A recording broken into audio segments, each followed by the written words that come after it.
मलिक जी।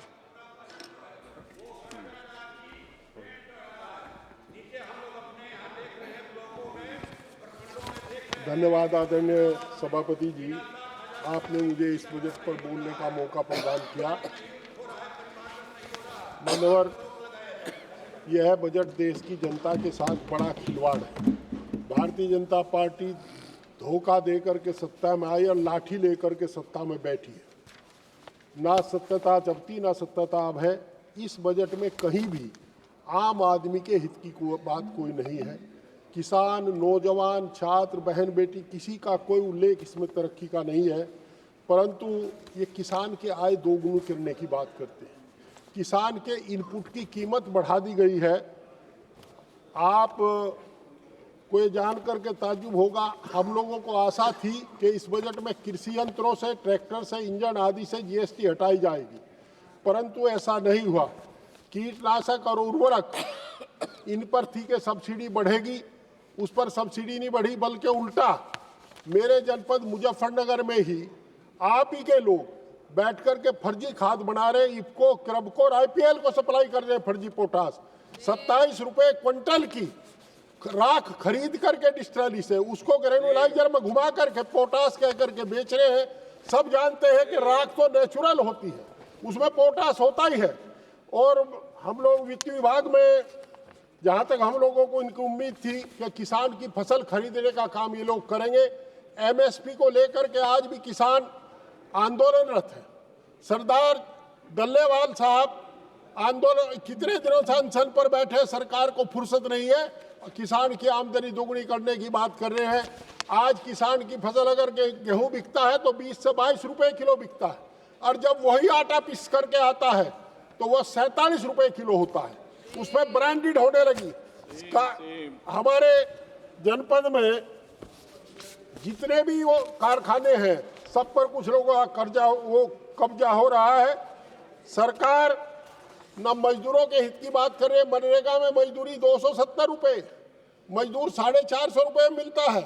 मजदूरी पश्चिम उत्तर प्रदेश में 200 रुपए की मजदूरी इन्होंने रखी है। तो ये सब फर्जी आंकड़े हैं इनका।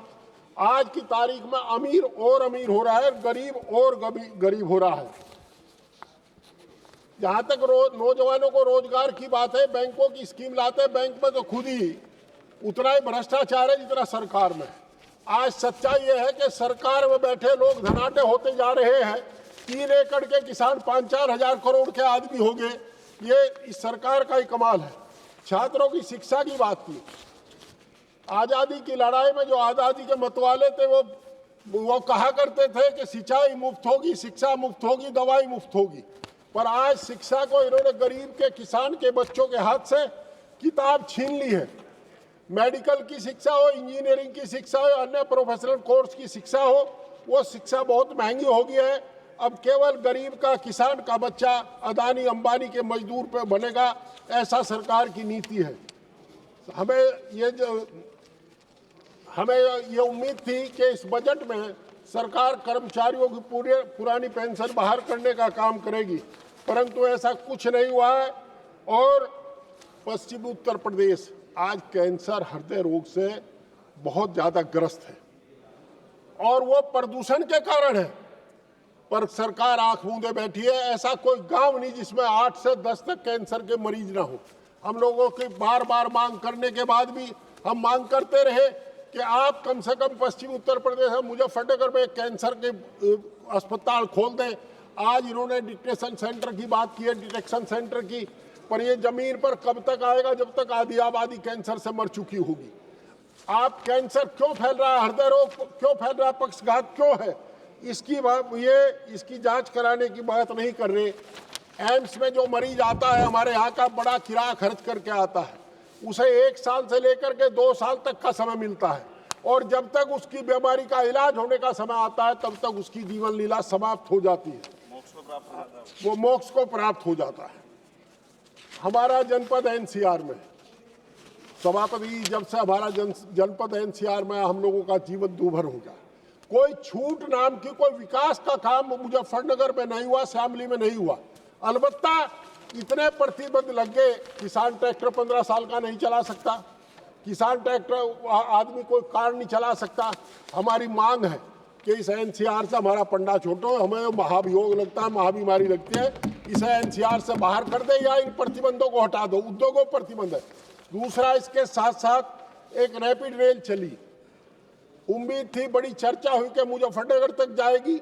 हम मांग करते हैं कि मेरठ के बजाय उसे सहारनपुर तक चलाइए, बिजनौर भी भेजिए। तो रैपिड रेल चलाने की बात नहीं कर रहे। जहाँ तक बच्चों की बात करते हैं, ये कहते हैं बेटी पढ़ाओ बेटी बचाओ। अयोध्या की बेटी के साथ क्या हुआ? बहन बेटी सुरक्षित नहीं है। बार बार ये कहते हैं, उसका उल्टा करते हैं। हमने मांग की थी, हमें अपेक्षा थी कि गांव गरीब की बेटी, किसान की बेटी इस शहर में आकर के स्कूल में शिक्षा प्राप्त कर सके। इसके लिए आप छात्रावास की व्यवस्था करेंगे। छात्रावास नहीं है, गांव में उच्च शिक्षा के संस्थान नहीं है, शहर में छात्रावास नहीं है। ऐसे में हम क्या करेंगे? ये हमारी समझ से परे का मामला हो रहा है। और बच्चे, लड़कियां पढ़ने से रह जाती है। कैंसर का 1000 बेड का अस्पताल लखनऊ में बना खड़ा है, परंतु बदकिस्मती है कि सरकार राजनीति के फेर में आकर के उस अस्पताल में डॉक्टर नियुक्त नहीं कर रही, क्योंकि अस्पताल समाजवादी सरकार ने बनाया था, आदरणीय अखिलेश यादव जी ने बनाया था। और बड़ी बहादुरी के साथ, हालांकि पंकज जी बैठे हैं, चौधरी जी, इनके साथ ही जांच थी। ये इतने सीनियर एमएलए हैं, पर ये डिप्टी वो बने हैं स्टेट, और जिनको बेचारे को, हाँ सीनियर एमपी है, कई टर्म के हैं, बहुत वरिष्ठ है, और इनकी कनिष्ठ जो है इनकी सीनियर है। ये इन्होंने काम किया। ये कह रहे किसान को 3 लाख से 5 लाख का कर्जा दे दिया। बाबा, हम कहते हैं किसान को कर्जा मुक्त करो। आपने किसान को कर्जा के जाल में फंसा करके अपना गुलाम बना लिया। आज कोई किसान ऐसा नहीं है जिसकी जमीन बैंक में न रखी हो। मेरा आपसे अनुरोध है, आदरणीय चौधरी जी, आप भी सोच लो, आप भी किसान हो। वैसे तो मसाले का बहुत काम है, पर मैं कह रहा हूँ किसान भी है। आप किसान का जब क्रेडिट कार्ड का बिल वो रिन्यूअल कराता है, उसको 2 मिनट सभापति जी, उनको अपना सारा पैसा जमा करना पड़ता है। और कौन सा व्यापार है वो सारा सामान बेच करके पैसा ले आएगा? सब जानते हैं। बैंकों के बाहर दलाल बैठे हैं, वो उससे 10 रुपए रोज पे 100 रुपए देते हैं। अगर आप जिस तरह दुकानदार की सीसी लिमिट रिन्यूअल होती है, इसमें तो कोई वित्तीय बाहर नहीं पड़ रहा। किसान का क्रेडिट कार्ड भी 3 साल के लिए उसी तरह रिन्यूअल कर लो, ब्याज जमा करा दो, तो शायद अच्छा रहेगा। किसान की लूट बचाने के लिए कुछ तो प्रयास आपको करना पड़ेगा। प्रधानमंत्री ग्रामीण सड़क योजना है, 5 साल की गारंटी है। जो 3 साल पहले बनी थी उसको टूट करके गड्ढे हो गए, कोई उसे देख नहीं पाता।